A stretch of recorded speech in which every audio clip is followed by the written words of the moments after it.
Hello everyone, I'm Dr. Brad Musil, and this is a reading of Utility of Religion, Mill, Nietzsche, and James. This will be part 4 of chapter 2, Friedrich Nietzsche and the Antichrist. Again, this is part 4, Religion and Health. In a sense, Nietzsche's master-slave distinction can be reduced to a difference in one's psychological attitude toward or outlook on life. In his view, the way that individuals deal with the reality of their existence and any concomitant existential anxieties reflects a great deal about them. And whether they are masters or slaves essentially comes down to whether they can be truthful with themselves about this reality. The crucial factor is whether, when faced with the existential anxieties associated with life as a human being, they, 1, accept their natural existence for what it is, including all the pain and suffering within it, and its lack of an objective standard or ultimate purpose, in which case they are considered masters, or 2, resent or bemoan it and render it something it is not, thus deceiving themselves with illusions, which he also calls ideals and idols, for the sake of comfort, in which case they are considered slaves. As Nietzsche is fond of putting the point, masters are those who say yes to life, while slaves are those who say no to it. For Nietzsche, the slave's preoccupation with comfort and his or her condemnation of the suffering inherent in earthly life amounts to resenting this life. Indeed, as I've shown in part 2 and part 3, Nietzsche thinks that slaves spend much of their energy dwelling on the pain and suffering in their earthly life, often, especially in the case of religious individuals, anticipating a better existence and another life hereafter. According to Nietzsche, slaves are troubled by the nature of life itself, and this leads them to live restricted and self-sacrificing lives in the service of the disillusioned ideals that they have invented for the sake of coping with the pain and suffering they obsess about. All of this goes to show that Nietzsche's analysis of master and slave mentalities stems from what was, for him, a much more critical concern, the problem of nihilism. Moreover, the sickness and mental disease that Nietzsche associates with religion and other instances of the slave mentality also reflect this problem. For Nietzsche, nihilism essentially entails saying no to life. It is a kind of negation and depreciation of earthly life. In turn, much of his philosophy aims to combat nihilism, which is why Kaufmann claims that, quote, to escape nihilism, which seems involved both in asserting the existence of God and thus robbing this world of ultimate significance, and also in denying God and thus robbing everything of meaning and value, that is Nietzsche's greatest and most persistent problem, end quote. Footnote 299 cites the source. As Kaufmann intimates here, Nietzsche often talks about nihilism in a manner that suggests it comes in stages and can be classified into different types. And we shall see shortly that, while Nietzsche derides religion for being nihilistic, he's even more worried about more extreme, non-religious cases of nihilism. He characterizes nihilism and the plight of the religious as if there is a natural progression involved, warning his readers that religious individuals typically constitute milder versions of nihilism, and that they can evolve into much worse kinds. Ultimately, what is most troubling and problematic about the slave mentality is the anti-life sentiment that underlies it, which renders it nihilistic. He argues that, as a result of the slave mentality, morality is, quote, not the expression of the conditions of a people's life and growth anymore, not its most basic instinct of life anymore, but instead something abstract, an opponent of life, end quote. Footnote 300 cites the source. In a similar vein, he writes, quote, I consider life itself to be an instinct for growth, for endurance, for the accumulation of force, for power. When there is no will to power, there is decline. My claim is that none of humanity's highest values have had this will, that nihilistic values, values of decline, have taken control under the aegis of holiest names. End quote. Footnote 301 cites the source. Similarly, he claims that church concepts are, quote, the most malicious counterfeits that exist to devalue nature and natural values, end quote. Footnote 302 cites the source. He maintains that when religions like Christianity take hold over the masses, the highest values central to healthy and flourishing character, i.e. things that masters value, like life affirmation, personal expression, truthfulness, etc., are flipped on their head and instead life negation is praised. Thus, in the case of Christianity, Nietzsche suggests that, quote, the instinct of resentment and said no to everything on earth that represented the ascending movement of life, success, power, beauty, self-affirmation, but it could do this only by becoming ingenious and inventing another world, a world that viewed affirmation of life as evil, as intrinsically reprehensible, end quote. Footnote 303 cites the source. From the slave's perspective, life on earth is best depicted as an obstacle to be overcome and is devoid of any significant value. Contrary to Nietzsche and those like him who aim to affirm earthly life, the slave values or fails to view this life as valuable in itself. In the worst case scenarios, an emphasis on pain and suffering causes slaves to renounce their earthly lives altogether, much as Schopenhauer does, and sometimes even to commit suicide. It is fair to say that Nietzsche despises this kind of anti-naturalism and its denigration of earthly existence more than anything else. Nietzsche believes that this nihilistic impulse is a trademark of all instances of the slave mentality, including religious and non-religious instances. I think it is important to note that anyone can be a slave, i.e., nihilistic, and indeed, slaves come from all walks of life. To be sure, homeless individuals can be masters, and CEOs can be slaves. In the case of slaves, the bottom line is that they negate life in some manner regardless of their particular circumstances. As I mentioned in the introduction to this chapter, Nietzsche was heavily influenced by Schopenhauer, an atheist who was highly critical of most of the philosophy preceding him, just as Nietzsche's own philosophy would later turn out to be. Although Nietzsche often gives Schopenhauer high praise, his own philosophy in many ways aims to refute the pessimism manifest in much of Schopenhauer's thought, which ultimately renders Schopenhauer a slave. Briefly, Schopenhauer suggested that because our desires can never be completely satisfied and we are, therefore, forever destined to a life of discontent, it is essentially futile to seek satisfaction and joy in the first place. Wicks, who is also the author of the Stanford Encyclopedia of Philosophy article on Schopenhauer, elaborates on the desolate prospects of Schopenhauer's pessimistic worldview, suggesting that, for Schopenhauer, quote, the world is represented as being in a condition of eternal frustration, as it endlessly strives for nothing in particular, and as it goes essentially nowhere, end quote. Footnote 3 or 4 cites the source, and, quote, the world of daily life is essentially violent and frustrating, end quote. Footnote 305 cites the source. On Schopenhauer's account, we are better off investing as little energy in life as possible, trying to desire as little as possible, in which case the pain and suffering that inevitably accompany it will not sting quite as much. In a sense, the less we get our hopes up to begin with, the less we come to expect of our lives, the less we will feel let down in the long run. Our best course of action is to try and soften the blow, so to speak. Consequently, as Wicks suggests, quote, the result is an attitude of the denial towards our will to live, which Schopenhauer identifies with an ascetic attitude of renunciation, resignation, and willlessness, end quote. Footnote 306 cites the source. Schopenhauer presents us with a more extreme case of nihilism than does the typical religious person, since earthly life seems entirely meaningless for him, whereas earthly life retains a kind of integral value for the religious person, insofar as it is thought to determine one's eternal destiny. Interestingly, it is the non-religious instances of nihilism, such as the case of Schopenhauer, that Nietzsche fears the most. In Part 5, I will discuss how Nietzsche's notion that God is dead captures this concern, but first I want to elaborate on the problematic nature of nihilism and why Nietzsche deems religion nihilistic. While intellectual honesty and pursuit of the truth are among Nietzsche's highest values, and religion is, in his view, objectionable insofar as it fails to uphold them, it is health that he values above all else. Accordingly, Wicks points out that in Nietzsche's Untimely Meditations, quote, Nietzsche claims that the principle of life is more pressing and higher concern than that of knowledge, and that the quest for knowledge should serve the interests of life, end quote. Footnote 307 cites the source. Likewise, Wicks points out that, quote, this parallels how, in The Birth of Tragedy, Nietzsche looked at art through the perspective of life, end quote. Footnote 308 cites the source. As we've seen, honesty in the pursuit of truth certainly matters to Nietzsche, but living a healthy life ultimately matters much more. Not surprisingly, then, what makes nihilism, and therefore religion, particularly problematic for Nietzsche is that it is unhealthy and unnatural. Indeed, he thinks that nihilism is a sign of a psychologically diseased organism that cannot handle the reality of life. Nietzsche argues that, instead of helping people survive and flourish, religion and other instances of the slave mentality spread decadence. Indeed, Nietzsche explicitly associates religion, especially Christianity, with weakness and mental illness throughout the Antichrist.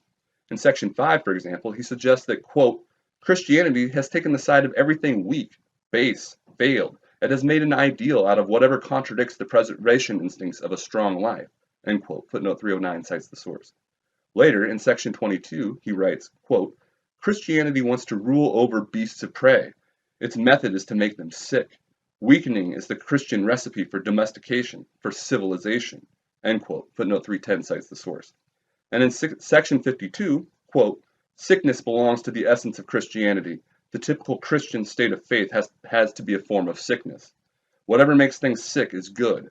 Whatever comes from fullness, from overfullness, from power is evil. This is how the faithful see things, end quote. Footnote 311 cites the source. Ultimately, Nietzsche believes that quote, Christianity is based on the rancor of the sick, the instinct against the healthy, against health, end quote. Footnote 312 cites the source. In view of these considerations, and of the popularity of Christianity and other instantiations of the slave mentality, he ultimately laments that, quote, comparatively speaking, humans are the biggest failures, the sickliest animals who have strayed the most dangerously far from their instincts, end quote. Footnote 313 cites the source. Once again, further complicating matters is the fact that slaves do not recognize their own weakness and disease. Hence, quote, they do not call themselves weak, they call themselves the good, end quote. Footnote 314 cites the source. Likewise, a priest, quote, will instinctively deny that sickness is sickness, end quote. Footnote 315 cites the source. Nietzsche offers several specific examples of how religion is unhealthy. For instance, in his estimation, traditional conceptions of morality, which most religions inculcate in their teachings and doctrines, are unhealthy. This is why, when reflecting on Nietzsche's On the Genealogy of Morality, Wicks suggests that, quote, Nietzsche offers a competing account of the origin of moral values, aiming to reveal their life-negating foundations and functions, end quote. Footnote 316 cites the source. Recall that traditional conceptions of morality require us to set aside our own interests for the sake of attending to the interests of others. For example, utilitarians present arguments in favor of sacrificing oneself if doing so is for the greater good. This kind of self-sacrifice is, in Nietzsche's view, unnatural and unhealthy, and it is arguably non-existent in the natural order of the world outside of humanity. In this vein, he writes, quote, I call an animal, a species, an individual corrupt when it loses its instincts, when it chooses, when it prefers things that will harm it, end quote. Footnote 317 cites the source. To be sure, this self-sacrifice afflicts many instantiations of the slave mentality, including the religious. After all, there are ample biblical verses imploring believers to live for the Lord, or for others and not for oneself. For example, Jesus says that, quote, whoever wants to be my disciple must deny themselves and take up their cross daily and follow me, end quote. Footnote 318 cites the source. And, quote, greater love has no one than this, that someone lay down his life for his friends, end quote. Footnote 319 cites the source. Moreover, while those proclaiming their religious faith are often praised and admired, Nietzsche believes that, in reality, they are weak and not worthy of admiration at all. He puts the point as follows, quote, men of faith, the faithful of every type, necessarily dependent people, the sort of people who cannot posit themselves as a goal. The man of faith does not belong to himself. He can only be a means. He needs to be used up, end quote. Footnote 320 cites the source. Likewise, he suggests that, quote, the need for faith, for some unconditional yes or no, is a need of the weak, end quote. Footnote 321 cites the source. He alleges that the person of faith is diseased insofar as faith entails submission to a higher power, and in the process through relinquishing of one's own natural will to power. Accordingly, Nietzsche writes, quote, every type of faith is an expression of self-abnegation, of self-alienation. Just think how the vast majority of people need some regulative guideline as an external principle of bondage or mooring, how compulsion, slavery in a higher sense, is the only and ultimate condition for the thriving of the weak-willed person, end quote. Footnote 322 cites the source. Not surprisingly, Nietzsche suggests that he and other free spirits, i.e. masters, are skeptics and abhor faith. Thus he writes, quote, make no mistake about it, great spirits are skeptics. Zarathustra is a skeptic. The vigor, the freedom that comes from the strength and super strength of spirit proves itself through skepticism, end quote. Footnote 323 cites the source. Further, given Nietzsche's naturalism, it should come as no surprise that he also views the supernatural concepts commonly associated with religion, for example, souls and immortality, as unhealthy too. He emphasizes that religion entails an unhealthy negation of natural earthly life by way of such supernatural emphases, suggesting, for instance, that, quote, pure spirit is a pure stupidity. When we discount the nervous system and the senses, the mortal shroud, we miscount, nothing more, end quote. Footnote 324 cites the source, and that, quote, the enormous lie of personal immortality destroys all reason, everything natural in the instincts, everything beneficial and life-enhancing in the instincts, everything that guarantees the future now arouses mistrust, end quote. Footnote 325 cites the source.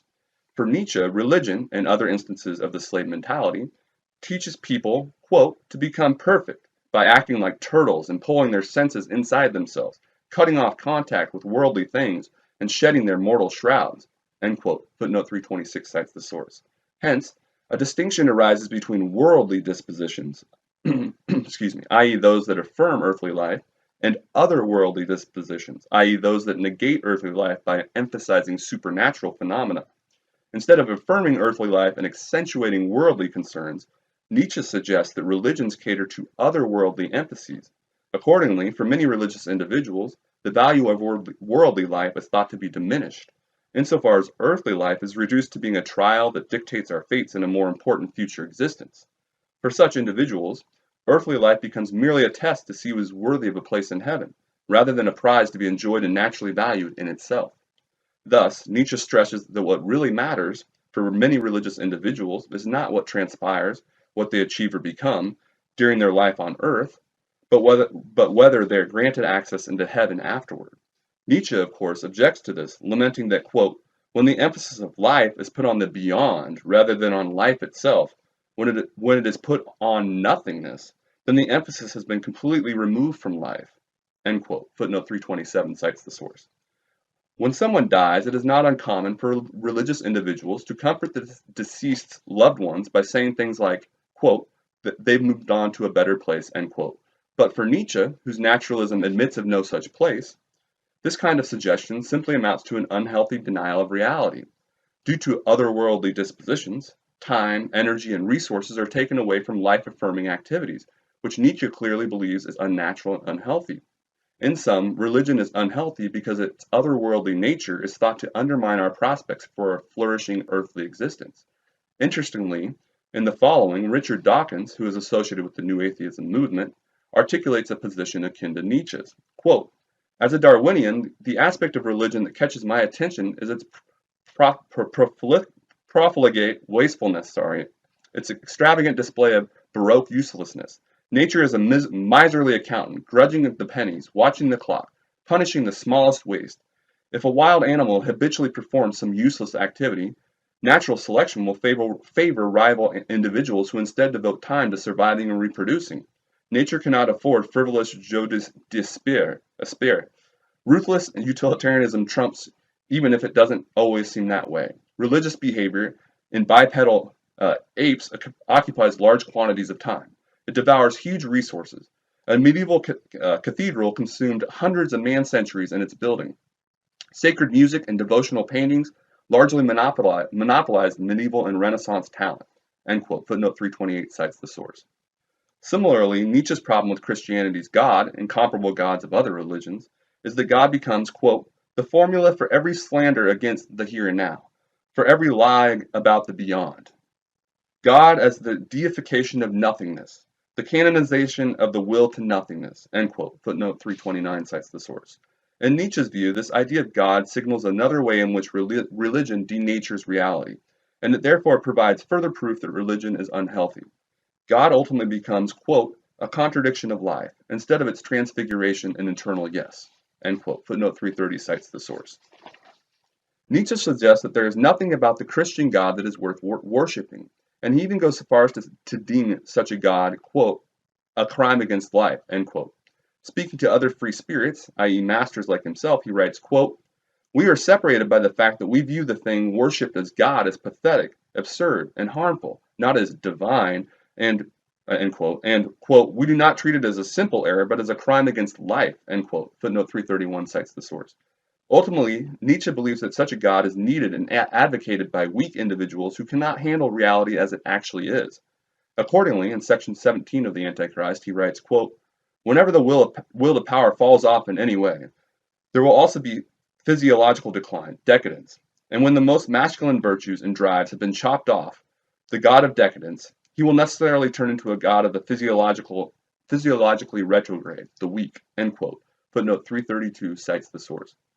In a similar vein, Nietzsche talks at length about the demerits of pity, a feeling that is often encouraged by most slaves, including the religious, in many of his works. In fact, he suggests that, quote, pity is the practice of nihilism, end quote. Footnote 333 cites the source, and that, quote, In the middle of our unhealthy modernity, nothing is less healthy than Christian pity, end quote. Footnote 334 cites the source. For Nietzsche, the problem with pity is that it involves dwelling on pain and suffering. Instead of accepting pain and suffering as they come and then forgetting about them, those expressing pity remain focused on these conditions. Thus, Nietzsche writes, quote, "Pity has a depressive effect. It further intensifies and multiplies the loss of strength, which in itself brings suffering to life." End quote. Footnote 335 cites the source. Similarly, he suggests that, quote, "By multiplying misery just as much as by conserving everything miserable, pity is one of the main tools used to increase decadence. Pity wins people over to nothingness." End quote. Footnote 336 cites the source. According to Nietzsche, those expressing pity call attention to pain and suffering when they should be moving on to life's next challenge. Hence, quote, "Pity preserves things that are ripe for decline. It defends things that have been disowned and condemned by life. And it gives a depressive and questionable character to life itself by keeping alive an abundance of failures of every type." End quote. Footnote 337 cites the source. Alternatively, he praises Aristotle for recognizing the dangers associated with pity, saying, quote, "Aristotle famously saw pity as a dangerous pathology that should be purged from the system every once in a while." End quote. Footnote 338 cites the source. Most would agree that fear and guilt, when not employed as a necessary means for some perceived good, are unwanted, as these feelings only engender psychological discomfort for those who experience them. To be sure, there are certainly instances when fear and guilt are warranted. For example, we are better off if we learn to fear crocodiles, and most would agree that we ought to reproach ourselves for physically assaulting someone for no reason. However, on Nietzsche's account, religions often elicit and propagate unnecessary fear and guilt, which ultimately proves to be unhealthy. Wicks points this out when reflecting on the genealogy of morals, writing that, quote, "Nietzsche continues with an account of how feelings of guilt or the bad conscience arise merely as a consequence of an unhealthy Christian morality that turns an evil eye towards our natural inclinations." End quote. Footnote 339 cites the source. The suggestion here is that supernatural religions like Christianity and Islam exert so much control over some individuals that these individuals are riddled with unnecessary guilt regarding some of their most natural feelings and thoughts. Footnote 340. As we will see in Chapter 3, James offers many relevant examples in his survey of religious cases comprising the varieties of religious experience. End of footnote 340. Along these lines, Nietzsche claims that the contempt of sexuality or sexual prudishness is anti-natural, and that as a result, quote, "The preacher of chastity is a public incitement to anti-nature," end quote. Footnote 341 cites the source. Moreover, the emphasis on reward and punishment in a life hereafter, a prominent feature of many religions, naturally solicits fear over one's eternal prospects.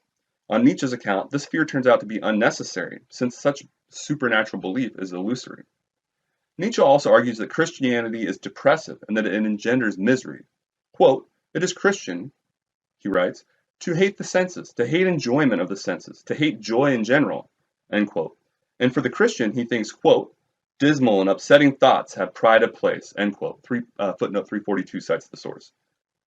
Interestingly, Nietzsche speaks at great length about Buddhism, another world religion, when depicting Christianity in this manner, juxtaposing these two major religions in terms of the general dispositions he thinks they facilitate. In contrast with Christianity, Nietzsche thinks that Buddhism exudes cheerfulness and realizes its goal of minimizing conscious suffering. To be clear, Nietzsche still believes that Buddhism is slavish and nihilistic, as it encourages us to minimize our natural desires and thus does not embrace earthly life to the fullest extent possible. On this point, he says, quote, "I do not want my condemnation of Christianity to lead me to be unfair to a related religion, Buddhism. The two belong together as nihilistic religions." End quote. Footnote 343 cites the source. Nevertheless, while Buddhism is still slavish to a degree, it avoids the pervasive feelings of dread and misery that Nietzsche thinks accompany other supernatural religions like Christianity. And as a result, Nietzsche is careful to clearly demarcate Buddhism from Christianity, suggesting that, quote, "There are the most striking differences between them," end quote. Footnote 344 cites the source, and that, quote, "Buddhism is 100 times more realistic than Christianity," end quote. Footnote 345 cites the source. In fact, Nietzsche believes that Buddhism is one of a kind when it comes to religions, claiming that Buddhism is quote, Buddhism is the only really positivistic religion in history, end quote. Footnote 346 cites the source. He reaches this conclusion because he thinks that Buddhism, quote, has stopped saying war against sin and instead, giving reality its due, says war against suffering, end quote. Footnote 347 cites the source. And because, quote, in sharp contrast to Christianity, it has left the self-deception of moral concepts behind, it stands, as I put it, beyond good and evil, end quote. Footnote 348 cites the source. Similarly, he suggests that, quote, Buddhism is 100 times colder, truer, more objective. It no longer needs to make its suffering, its susceptibility to pain, respectable by interpreting it as a sin, end quote. Footnote 349 cites the source. Likewise, when expounding on what he calls the three Christian virtues, faith, love, and hope, he says, quote, I call them the three Christian shrewdnesses, end quote. Footnote 350 cites the source. And he specifically mentions that, quote, Buddhism is too mature, too positivist to be shrewd like this, end quote. Footnote 351 cites the source. According to Nietzsche, whereas Christianity engenders misery and depression, the Buddha, quote, insists on ideas that produce either calm or amusement, end quote. Footnote 352 cites the source. This is explained in turn by the further fact that Buddhism is, quote, based on two physiological facts that it always keeps in mind. First, an excessively acute sensitivity that is expressed as a refined susceptibility to pain, and second, having lived all too long with concepts and logical procedures and over-spiritualization that has had the effect of promoting the impersonal instincts at the expense of the personal ones.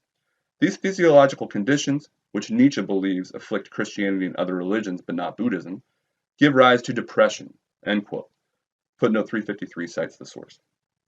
In other words, Nietzsche asserts that Buddhism appreciates the problems associated with the self-sacrificing nature of other slavish religions.